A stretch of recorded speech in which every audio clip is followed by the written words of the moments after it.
Queridos, continuando aqui a questão dos créditos adicionais, vimos anteriormente o crédito adicional suplementar. Lembrando mais uma vez que é um único crédito adicional que eu posso solicitar sua abertura junto com a elaboração da lei do orçamento. Os demais créditos, tanto especial quanto extraordinário, eles não apresentam essa característica. Vamos falar então do crédito especial. Serve para atender às despesas não contempladas no orçamento, ou seja, aqueles programas autorizados na LOA com dotação orçamentária zero. Professor, programa contemplado na LOA, autorizado na LOA, com dotação orçamentária zero? É. O artigo 167 da Constituição, no inciso 1, diz o seguinte: são vedados, inciso 1, o início de programas ou projetos que não estejam previstos na lei do orçamento. Ou seja, se eu estou em 2016, se em 2017 eu almejo começar algum programa ou uma nova despesa, ela tem que estar prevista na lei do orçamento. Professor, pode estar prevista na lei do orçamento, mesmo que eu não tenha dinheiro, mesmo que eu não tenha dotação orçamentária? Com certeza. Nesse caso, eu tenho a rubrica 00. Exemplo, eu moro aqui em Brasília, Distrito Federal. Aqui em Brasília tem metrô. Tem uma determinada região aqui em Brasília, exemplo, que um determinado governador, um tempo atrás, ele prometeu fazer uma ampliação do metrô, coisa que ele não cumpriu. Vamos supor que o atual governador de Brasília, Rodrigo Hollenberg, tenha como meta ampliar o metrô a partir do ano que vem. Só que ele não tem certeza se o ano que vem ele consegue o dinheiro. Ou ele vai fazer uma operação de crédito, ele não tem certeza. O que ele faz? Ele vai lá no orçamento e coloca assim, ó, programa de ampliação do metrô, eu não tenho certeza se o ano que vem eu vou ter esse dinheiro, está previsto no orçamento, está autorizado no orçamento, só que ele coloca a rubrica 00. Ou seja, eu não estou ferindo o artigo 167, que diz que são vedados o início de programas ou projetos que não estejam previstos no orçamento, eu coloco rubrica 00, porque eu não tenho certeza se no ano que vem eu vou ter dinheiro para alocar nesse programa de governo. Aí, se no ano que vem, pegando aquele gancho, sobrar aqueles 200 mil do exemplo que a gente deu, a gente pega esses 200 mil e a gente aloca nesse programa. Ou seja, a gente pega esse programa com rubrica 00 e a gente investe 200 mil. Ou seja, crédito especial serve para atender programas não contemplados no orçamento. São autorizados na LOA, mas com rubrica 00.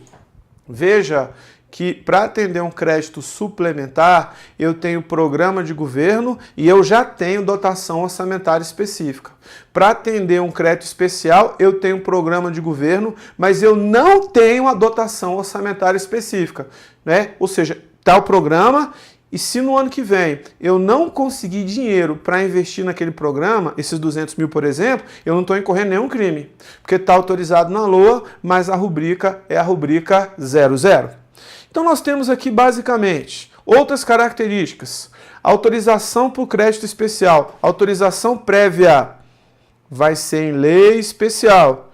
Eu peço uma autorização legislativa e depois eu tenho um decreto aberto pelo chefe do executivo, até o limite fixado em lei. Lembrando, não existe crédito ilimitado. No meu exemplo, o valor é até 200 mil e não existe crédito com finalidade imprecisa. Então, o crédito é para essa despesa, para esse programa de ampliação do metrô, esses 200 mil reais. O programa já estava autorizado e já tinha a rubrica 00. Guarda isso, que isso é importante. Guarda isso, que isso é significativo. Então, é obrigatória a indicação do recurso, é obrigatória a indicação do dinheiro. De onde vai vir o dinheiro? No nosso exemplo, do excesso de arrecadação. Lembrando que o crédito especial não pode ser incluído, o crédito especial não pode ser incluído junto com a elaboração da lei do orçamento. Ele não tem essa característica. Valor limite obrigatório, indicado na lei de autorização e no decreto de abertura. Ele nunca vai ser ilimitado. Volto a frisar a frase: não existe crédito ilimitado, não existe crédito com finalidade imprecisa. Não existe crédito ilimitado, não existe crédito com, vamos dizer assim, finalidade imprecisa. Então, o valor limite é obrigatório. Peço autorização legislativa em lei especial, o presidente da República edita um decreto e ali você tem o valor limite para este crédito adicional. Vigência do crédito especial. Regra: no exercício em que foi aberto. Só que tem um detalhe. Diferente do crédito suplementar, ele pode ser prorrogado uma única vez. Só para o exercício seguinte, se autorizado em um dos 4 últimos meses do exercício. Ou seja, se ele foi autorizado em setembro, outubro, novembro e dezembro, se eu não gastei o dinheiro todo esse ano, ele pode ir, você pode continuar gastando esse dinheiro o ano que vem. Exceção ao princípio da anualidade. Professor, por que setembro, outubro, novembro ou dezembro? Porque a LOA já foi. A LOA não vai até 31/8? Se eu abrir um crédito em setembro, outubro, novembro e dezembro com o dinheiro que está sobrando, significa dizer que a gente pega esse dinheiro, a gente vai usufruindo dele até dezembro e prorroga para o ano seguinte. Exceção à anualidade ou periodicidade. Porque o princípio da anualidade diz que o orçamento cobre um período limitado de tempo e esse período limitado de tempo equivale a um exercício e o exercício equivale ao ano civil, exceção ao princípio da anualidade. E nós temos aqui também o crédito extraordinário, que é um caso à parte. Tudo bem? Segundo o texto constitucional, lá do artigo 167, se não me engano, parágrafo 3º, diz o seguinte: serve para atender as despesas urgentes e imprevisíveis, como as. Veja que a palavra como as me dá um rol exemplificativo. Como as decorrente de guerra, comoção interna ou calamidade pública. Guerra, comoção interna ou calamidade pública. Rol exemplificativo. Professor, quer dizer então que o crédito extraordinário é só para esses 3 casos? Não.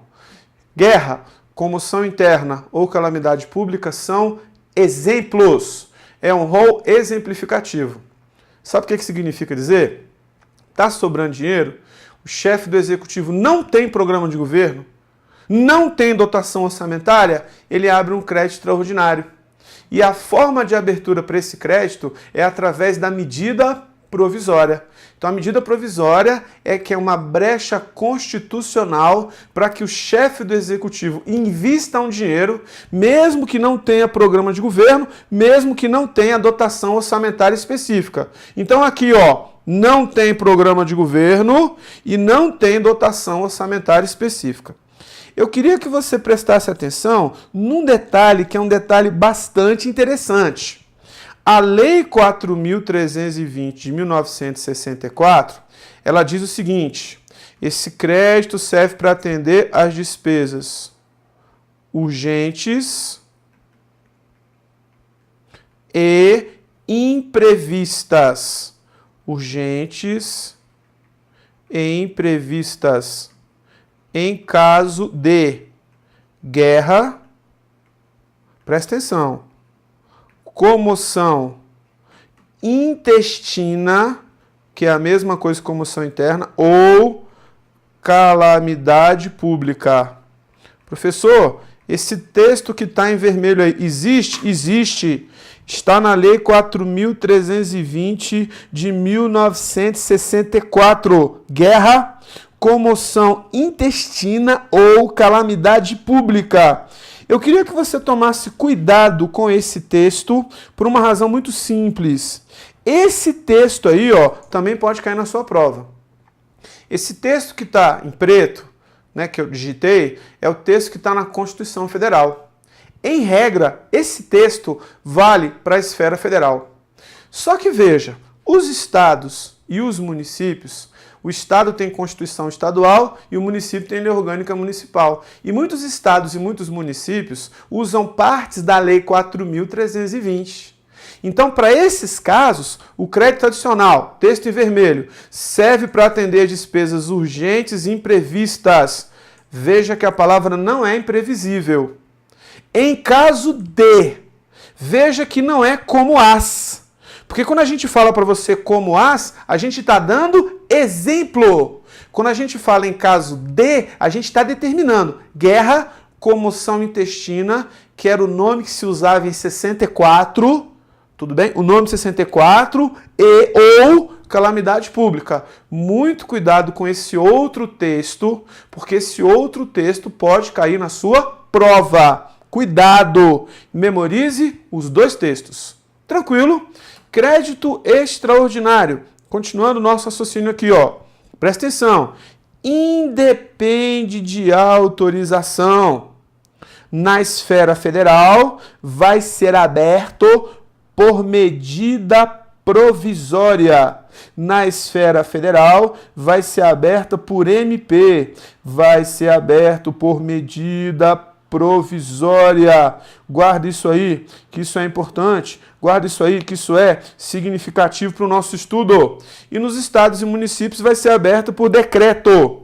Tudo bem? Um detalhe interessante. Quando a gente fala estado e município decreto, isso é regra.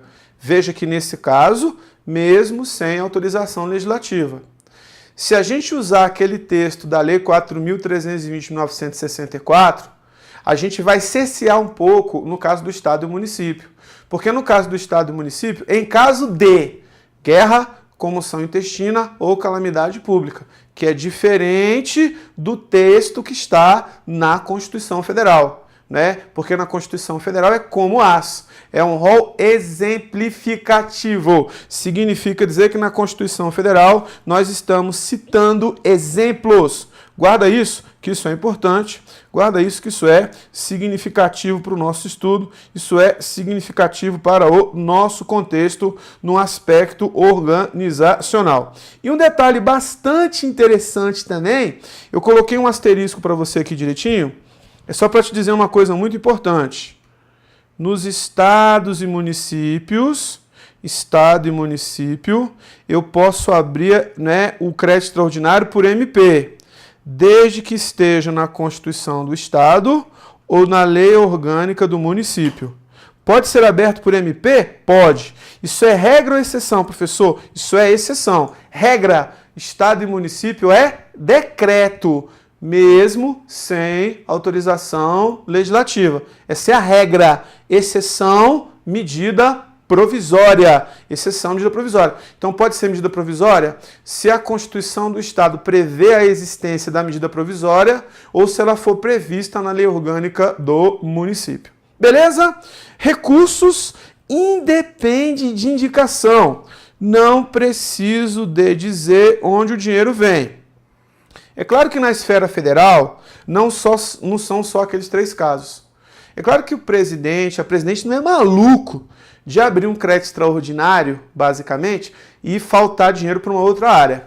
Mas veja, presta atenção, em regra, se eu tiver os 3 casos, vamos pegar o texto da Lei 4.320, guerra, comoção intestina ou calamidade pública, eu posso abrir um crédito extraordinário mesmo sem ter dinheiro sobrando. Veja que são casos extremos. Guerra, comoção interna, intestina ou calamidade pública. Ou seja, eu posso, né, investir um dinheiro de uma outra área e depois, com excesso de arrecadação, eu vou recolocando aquele dinheiro no lugar.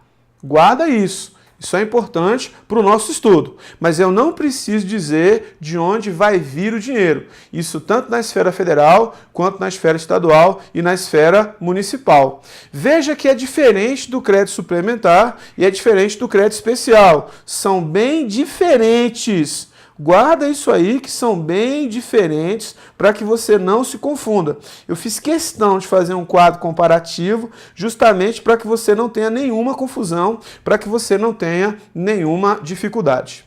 Beleza? Tranquilo? Olha só, crédito extraordinário, valor limite obrigatório. Como eu falei para vocês, não existe crédito ilimitado e não existe crédito com finalidade imprecisa. Mesmo crédito extraordinário tem que determinar qual que é o valor.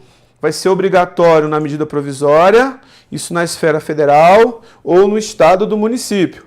Ou seja, na esfera estadual ou municipal. Nunca é ilimitado. Mais uma vez, não existe crédito ilimitado, não existe crédito com finalidade imprecisa. Esse crédito não existe. Guarda isso, que isso é importante. E o crédito extraordinário, vigência dele no exercício em que foi aberto. Pode ser prorrogado só para o exercício seguinte, se autorizado em um dos 4 últimos meses do exercício. Se autorizado em setembro, outubro, novembro ou dezembro. Mesma prerrogativa do crédito especial, exceção ao princípio da anualidade. Então, se ele foi aberto em um dos 4 últimos meses do exercício, setembro, outubro, novembro ou dezembro, ele pode ser prorrogado sobrando dinheiro e o dinheiro pode ser gasto, o dinheiro pode ser investido no próximo ano, pode ser gasto, pode ser investido no ano subsequente. Mesma prerrogativa do crédito especial. Guarda isso aí, que isso é importante. Guarda essas diferenças que são diferenças fundamentais quando a gente trabalha com crédito adicional. Bom, feito isto, eu quero falar da classificação econômica, tanto da receita quanto da classificação econômica da despesa. E a gente vai ver que dentro dessa classificação econômica, nós vamos ver que a receita corrente, em regra, ela serve para financiar as despesas correntes ou a despesa corrente. A gente vai ver um pouquinho mais na frente que a despesa corrente é aquela que não gera aumento patrimonial. O patrimônio continua sendo o mesmo. Ao passo que a receita de capital, a gente vai aprender que ela serve para financiar a despesa de capital. A gente vai ver que a despesa de capital é aquela que vai gerar aumento patrimonial. Despesa de capital é aquela despesa que vai gerar um aumento no patrimônio da administração. A gente vai ver que a receita corrente, eu tenho um macete para ela. A gente chama ela de PIT dada. PIT dada O que é PIT dada? Receita patrimonial, receita industrial, receita tributária, receita de contribuições, receita agropecuária, receita de serviços e as provenientes de outros entes federativos, que são as transferências correntes. Não se preocupe ainda com esses nomes, eles estão aqui no material e estão nesse esquema que eu mostrei para você. Então, receita corrente, PIT dada, patrimonial, industrial, tributária, de contribuições, agropecuária, de serviços e as provenientes de outros entes. Ao passo que a receita de capital, a gente tem um macete aqui que é SAATO, superávit de orçamento corrente, alienação de bens, alienação é venda, amortização de empréstimos concedidos, que é pagar o principal de um empréstimo que eu peguei anteriormente, as transferências de capital, alienações de bens, que são bens de capital, e as, vamos dizer assim, outras receitas, alienação de bens, transferência de capital, operações de créditos, empréstimos, eu até citei o ARO como exemplo, receita de capital, e outras receitas de capital, como, por exemplo, royalties de petróleo e assim sucessivamente. SATO, receita de capital, serve para financiar despesas de capital. Despesa de capital é aquela que gera um aumento no patrimônio da administração. Macetezinho para introduzir esse assunto aí para você, tá certo? Olha só, receita corrente são as próprias ou as provenientes de recursos financeiros recebidos por outras entidades de direito público ou privado, quando destinadas a atender despesas classificáveis como despesas correntes. Mais uma vez, receita corrente financia despesa corrente. Essa é a sua finalidade. Receita corrente financia despesa corrente. Ao passo que daqui a pouquinho a gente vai mostrar para você que a receita de capital é aquela que financia despesa de capital. Não se confunda. Então, receita corrente, PIT dada, patrimonial, industrial. O que mais, professor? Tributária, temos imposto, taxa, contribuição de melhoria. Receita de contribuições, que são as contribuições sociais e parafiscais. Inclusive, a afinada CPMF estava aqui. Foi extinta, né? Lembra que eu falei que do princípio da não afetação ou não vinculação, e eu falei que só valia para imposto? E a receita de contribuições era uma outra classificação. Por isso que não entrava no princípio da não afetação ou não vinculação. Temos a receita agropecuária, a receita de serviços e as provenientes de outros entes, que são as transferências correntes. Receita essa que vai ser investida para custear despesa corrente. Guarda isso, que isso é importante. Guarda isso, que isso é significativo para o nosso estudo. Falando de cada uma delas, receita patrimonial tem a ver com a exploração econômica do patrimônio da administração, seja a administração federal, estadual ou municipal. Ou seja, exploração do patrimônio, os juros, os aluguéis, o imóvel alugado que é da União, os dividendos, as receitas de concessões e permissões. Você tem uma rodovia federal, você faz uma concessão, um concessionário vai explorar aquela rodovia e vai cobrar um pedágio. Parte desse valor vem para o patrimônio da administração. Na União, receitas imobiliárias, receitas de valores mobiliários, juros de título de renda e receitas de concessões. Isso na União. Veja que o nosso macete é PIT. PIT dada, patrimonial, industrial, tributária, de contribuições, agropecuária, de serviços e as provenientes de outros entes. Temos a industrial, ou seja, tem a ver com a atividade industrial, atividade extrativa mineral, atividade de transformação, construção e serviço industrial de utilidade pública. Tem a ver com energia elétrica, tem a ver com água, esgoto, limpeza pública e remoção de lixo. Toda e qualquer atividade industrial, e uma parte desse dinheiro vem para o interior do estado. Receita industrial. PIT. Temos a receita tributária, ou seja, imposto, taxa, contribuição de melhoria. Temos os tributos privativos da entidade, o poder de tributar. União, imposto sobre comércio exterior, imposto de renda, né, patrimônio e renda, imposto sobre produção e circulação extraordinário, taxa, poder de polícia, prestação de serviços. E temos aqui também, ó, eu vou colocar aqui, ó, a contribuição de melhoria. Imagine que um governo estadual ou governo municipal está fazendo, por exemplo, uma obra que é uma obra de asfaltamento. E é claro que essa obra de asfaltamento vai gerar naquele imóvel uma valorização imobiliária. A valorização imobiliária é que dá origem à receita de contribuições. Nesse caso, não receita de contribuições, perdão. A contribuição de melhoria, não receita de contribuições. Então, contribuição de melhoria existe quando você tem um benefício direto, por exemplo, com uma valorização imobiliária. Aqui em Brasília existe o lago, não é? O Lago Paranoá, Lago Sul, tem 3 pontes. Quando a terceira ponte foi construída alguns anos atrás, quem se beneficiou e o seu imóvel valorizou teve que pagar a contribuição de melhoria. Não confunda a contribuição de melhoria com outras receitas de contribuições, né? COFINS, PIS, finada CPMF, contribuição sobre o líquido, etc. Aqui é contribuição de melhoria. Contribuição de melhoria é uma receita tributária.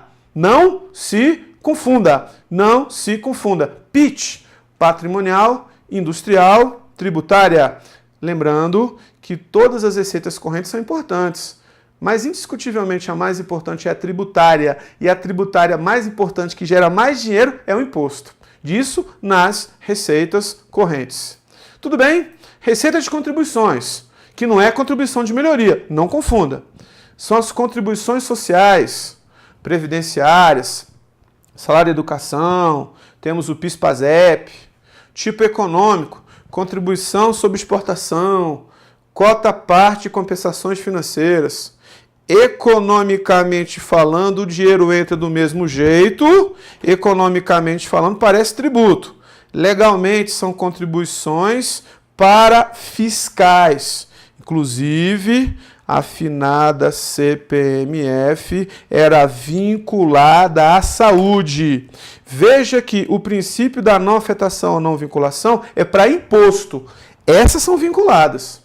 O princípio da não afetação ou não vinculação é para imposto. Taxa é vinculada e a contribuição de melhoria para custear aquela obra que gera uma valorização imobiliária também é vinculada. Quem não é vinculado é imposto. Imposto que é não vinculado. Guarda isso. Temos a receita agropecuária, PIT dada de contribuições à agropecuária. Exploração de atividade agropecuária, agricultura, pecuária, beneficiamento de produtos agropecuários em níveis não considerados industriais. Porque se não é considerado industrial, é uma receita industrial. Então, atividade extrativa agropecuária sem chegar num patamar que seja um patamar industrial. Nós temos as receitas de serviços. Serviços como comércio, transporte, comunicações, serviços hospitalares, armazenagem, tipo uma armazenagem de grãos, serviços educacionais, culturais e recreativos. Na União, serviços comerciais e financeiros, juros de empréstimo, quando empresta dinheiro para o Estado ou município, taxa de concessão de aval do Tesouro Nacional. Lembra que eu falei, né, eu falei para você, o GDF pega dinheiro emprestado com o BID, a União vai lá e dá a garantia, é o aval, e ela cobra por isso, é um serviço. E ela exige do GDF uma contragarantia, que é justamente os impostos que ficam vinculados, né? Ou seja, valores de autoridade monetária, transporte, comunicação, serviços portuários, serviços de armazenagem, serviços de processamento de dados, entre outros. Tudo isso é o que a gente chama de receita de serviços. E nós temos aqui, ó, as provenientes de outros entes, que a gente chama de transferência corrente. Esse nome é o nome da Lei 4.320 de 1964. Atualizando esse nome para um nome mais novo, é a mesma coisa que transferência constitucional. Professor, se é transferência constitucional, por que você chama de transferência corrente? Porque esse é o nome que consta na Lei 4.320 de 1964. Eu recebo dinheiro de um outro ente para investir em despesa corrente. Isso é transferência corrente. Legal, hein? Transferência corrente a gente vai ver que pode ser receita e pode ser despesa. Daqui a pouco eu te mostro isso, tá? Mas são recursos recebidos por outras pessoas que serão aplicados em despesas correntes. Ou seja, transferência de recursos de ordem tributária, cota parte do ICMS, em um nível de governo municipal que recebe de outro, que é o Estado. Quando um ente federativo repassa o dinheiro para outro ente federativo, para que esse outro ente federativo invista em despesa corrente. Isso, segundo a lei, é transferência corrente, que a gente também chama de transferência constitucional. Artigo 158 e 159 da Constituição Federal. A transferência constitucional é uma transferência obrigatória. O ente que está repassando o dinheiro não está fazendo isso porque é bonzinho, ele está fazendo isso porque é obrigado, segundo o texto constitucional. É aquilo que eu falei para você do Constituinte de 1988, que quis diminuir um pouquinho a diferença entre as arrecadações, a diferença entre as riquezas da União para os estados, para os municípios. Beleza? Me espera, daqui a pouco eu volto. Um abraço.